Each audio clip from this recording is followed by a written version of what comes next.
Shalom jemaat Tuhan, senang sekali kita bisa berjumpa lagi dalam acara Light of Revival, renungan firman Tuhan yang akan menuntun kita di sepanjang hari ini. Mari kita melihat bagian firman Tuhan yang akan kita renungkan bersama dalam Filipi 4 ayatnya yang ke-6.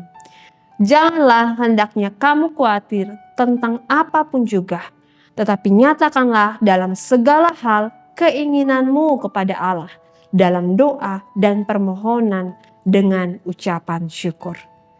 Khawatir versus doa.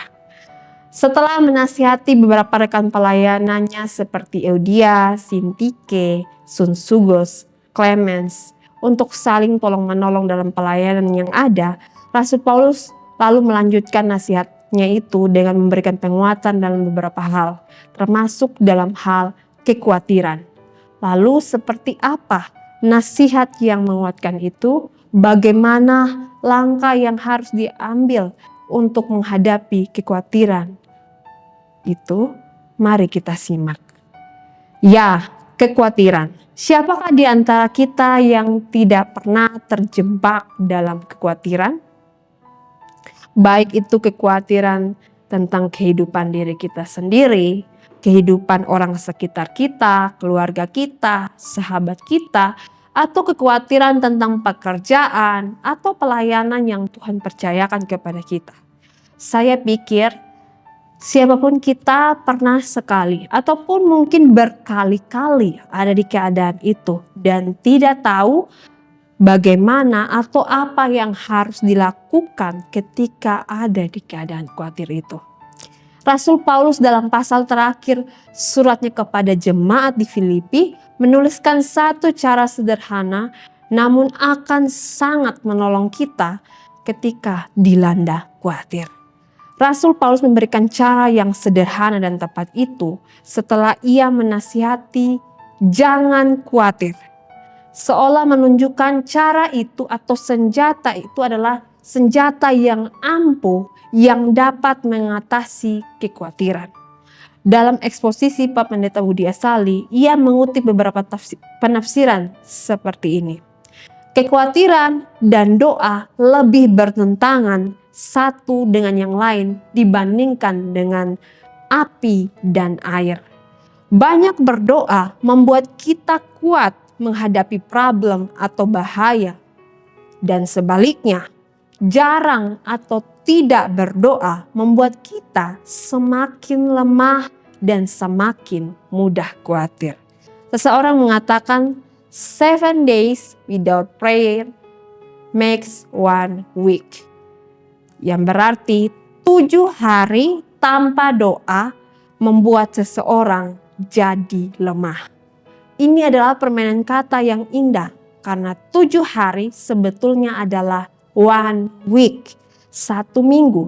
Tetapi 7 hari tanpa doa membuat seseorang menjadi weak, lemah. Ya, karena itu setiap kali dalam diri saudara timbul rasa takut atau khawatir karena adanya suatu problem, suatu bahaya, maka ceritakanlah semuanya kepada Allah dalam doa. 1 Petrus 5 ayat yang ke-7, serahkanlah segala kekhawatiranmu kepadanya, sebab ia yang memelihara kamu. Doa menjadi cara yang tepat untuk melawan atau menghadapi kekhawatiran itu sendiri. Kekhawatiran membuat kita lemah, tetapi doa membuat kita kuat karena ada Tuhan Allah yang kita temui dalam doa itu yang akan memampukan kita melawan atau menghadapi kekhawatiran itu. Dengan menjadikan doa sebagai langkah utama, maka kita sedang mengambil pilihan yang tepat. Kita dapat menceritakan segala sesuatu yang mengganjal atau membebani kita dalam kehidupan ini. Baik itu pergumulan yang telah kita gumulkan sejak lama ataupun pergumulan yang baru saja menghadang kehidupan. Baik itu pergumulan secara pribadi ataupun secara umum. tanpa kita merasa malu, tanpa kita merasa takut kepada Ia Tuhan kita. Ingat, Dia Tuhan kita yang akan mendengar semuanya dan menjawabnya sesuai waktu dan rencananya yang terbaik. Ya. Jadi, apapun yang kita kumpulkan dalam kehidupan kita, jadikanlah doa sebagai langkah utama kita. Ketika kekhawatiran melanda, ketika kekhawatiran masuk dalam pikiran kita, maka ambillah waktu untuk berdoa dan ceritakanlah kepada Tuhan segala yang kita khawatirkan, segala yang kita takutkan, karena Ia pasti akan menolong kita, memampukan kita menghadapi pergumulan hidup yang kita hadapi. Kiranya Tuhan menolong dan menopang kita dalam menjalani hari ini. Mari kita satu di dalam doa. Ya Tuhan Yesus, kami datang kepadamu Tuhan, bersyukur untuk renungan singkat di mana kami diingatkan untuk datang kepadamu Tuhan melalui doa ketika kami sedang mengkhawatirkan kehidupan kami, sedang dalam keadaan khawatir, sedang dalam keadaan ketakutan. Dan biarlah melalui renungan singkat ini kami pun diingatkan juga bagaimana kami tidak merasa malu, tidak merasa takut ketika datang kepadamu Tuhan dalam menceritakan segala sesuatu kepadamu Tuhan.